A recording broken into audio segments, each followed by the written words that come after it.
പട്ടിക തീവ്ര പരിഷ്കരണത്തിന്റെ നിയമസാധുത ചോദ്യം ചെയ്തുള്ള ഹർജികളിൽ സുപ്രീം കോടതി ഇന്ന് വിധി പറയും. Chief justice Suryakant, justice Joymalya Bagchi എന്നിവർ ഉൾപ്പെട്ട ബെഞ്ചാണ് വിധി പറയുന്നത്. കേരളവും പശ്ചിമബംഗാളും തമിഴ്നാടും ഉൾപ്പെടെയുള്ള സംസ്ഥാനങ്ങളും കോൺഗ്രസ്, സിപിഐയും ഉൾപ്പെടെയുള്ള പ്രതിപക്ഷ രാഷ്ട്രീയ കക്ഷികളും നൽകിയ ഹർജികളിലാണ് വിധി.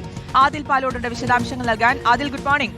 ഈ ഹർജികളൊക്കെ പരിശോധിക്കുന്ന സമയത്ത് ഇടക്കാല ഉത്തരവെന്ന രീതിയിലൊക്കെ ചില നിർദ്ദേശങ്ങളൊക്കെ കോടതിയിൽ നിന്ന് വന്നിരുന്നു. അതിൽ പ്രധാനമായിട്ടും നമുക്കറിയാം ഈ ID ഉപയോഗിക്കുന്നു, ഇതിലടക്കം കാര്യങ്ങളിലടക്കം ഉണ്ടായിരുന്നപ്പോൾ എങ്ങനെയായിരിക്കും ഇന്നിപ്പോൾ പ്രതീക്ഷിക്കുന്നത്? ഒപ്പം എപ്പോഴായിരിക്കും വിധി വരുന്നത്?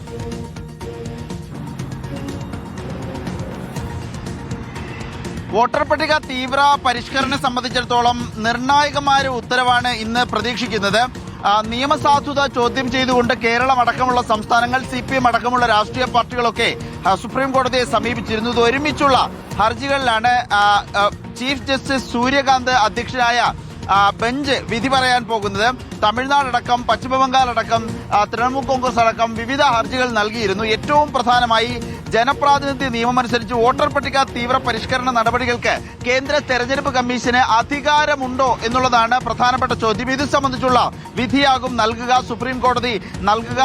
ശ്രുതി പറഞ്ഞതുപോലെ തന്നെ SIR ഹർജികൾ പരിഗണിക്കുന്നതിനിടെ നിർണായകമായ പല ഇടക്കാല ഉത്തരവുകളും സുപ്രീം കോടതി നൽകിയിരുന്നു. ആദ്യഘട്ടത്തിൽ വോട്ടർ ID ആധാർ കാർഡ് ഒരു സാധുതയുള്ള രേഖയായി ആദ്യഘട്ടത്തിൽ തെരഞ്ഞെടുപ്പ് കമ്മീഷൻ അംഗീകരിച്ചിരുന്നില്ല. ആധാർ തിരിച്ചറിയൽ രേഖയായി ഉപയോഗിക്കണമെന്ന നിർദ്ദേശം സുപ്രീം കോടതിയാണ് നൽകുന്നത്. അത് നിർണായകമായ ഒരു ഇടപെടലായിരുന്നു.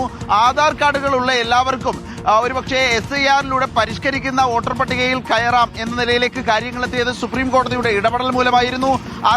അർഹരല്ലാത്തവരെ ഒഴിവാക്കി വോട്ടർ പട്ടിക ശുദ്ധീകരിക്കുക എന്ന ലക്ഷ്യത്തോടുകൂടി SIR കഴിഞ്ഞ ജൂണിലാണ് കേന്ദ്ര തെരഞ്ഞെടുപ്പ് കമ്മീഷൻ തുടങ്ങുന്നത്. ഇത് വലിയ വിവാദമായിരുന്നു. പ്രത്യേകിച്ച് ബീഹാറിലും ബംഗാളിലുമെല്ലാം വലിയ ചർച്ചകൾക്ക് വഴിയൊരുക്കിയ SIR-ൽ എന്താണ് നിയമസാധുത ഉണ്ടോ എന്ന ചോദ്യം ഹർജികൾ വന്നിരുന്നു. അതിലാണ് സുപ്രീം കോടതി വിധി പറയാൻ പോകുന്നത്. നിർണായകമായ വിധി കാത്തിരിക്കുകയാണ് രാജ്യം.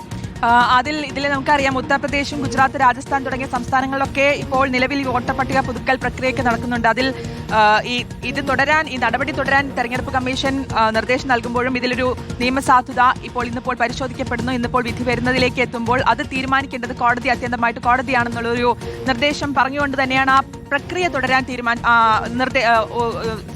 അനുവദിച്ചിരുന്നത് എന്നുള്ളതല്ലേ?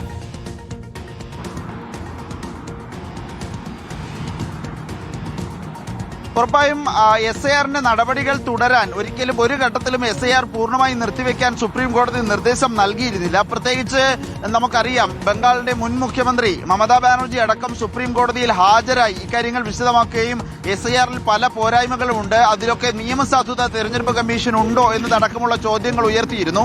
ആ ചോദ്യങ്ങളൊക്കെ ഉയർന്നപ്പോഴും SIR പൂർണ്ണമായി നിർത്തിവെക്കാനുള്ള ഒരു തരത്തിലുള്ള ഇടപെടലും സുപ്രീം കോടതിയുടെ ഭാഗത്തുനിന്ന് ഉത്തരവുകളായി ഉണ്ടായിരുന്നില്ല. ഇടക്കാല ഉത്തരവുകൾ പലപ്പോഴും എന്തൊക്കെ തരത്തിലുള്ള മാറ്റങ്ങൾ വരുത്തണമെന്ന നിർദ്ദേശമായിരുന്നു SIR നടപടിയിൽ. പ്രത്യേകിച്ച് ഒരാൾക്ക് ഏതെങ്കിലും രൂപത്തിൽ SIR-ന് പുറത്തു പോയാൽ പിന്നെ എങ്ങനെയാണ് ഇതിനുള്ളിലേക്ക് കടക്കാൻ കഴിയുക, അതിനുള്ള പ്രത്യേക കമ്മിറ്റികൾ രൂപീകരിക്കാനുള്ള നിർദ്ദേശം ബംഗാളിൽ നൽകിയിരുന്നു. ഇതിനൊപ്പം തന്നെ ആധാർ കാർഡ് ഒരു തിരിച്ചറിയൽ രേഖയായി പരിഗണിക്കാനുള്ള നിർദ്ദേശം സുപ്രധാന ഇടപെടൽ സുപ്രീം കോടതിയുടെ ഭാഗത്തു നിന്നാണ് ഉണ്ടായത്.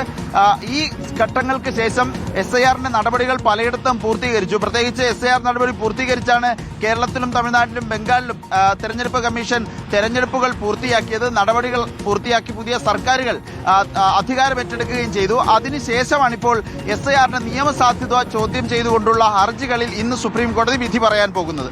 ഓക്കെ, വ്യക്തമാണ്. ആദിൽ പാലോടാണ് വിശദാംശങ്ങൾ നൽകിയത്. വോട്ടർ പട്ടിക തീവ്ര പരിഷ്കരണത്തിന്റെ നിയമസാധുത ചോദ്യം ചെയ്തുള്ള ഹർജികളിലാണ് സുപ്രീം കോടതി ഇന്ന് വിധി പറയാൻ പോകുന്നത്.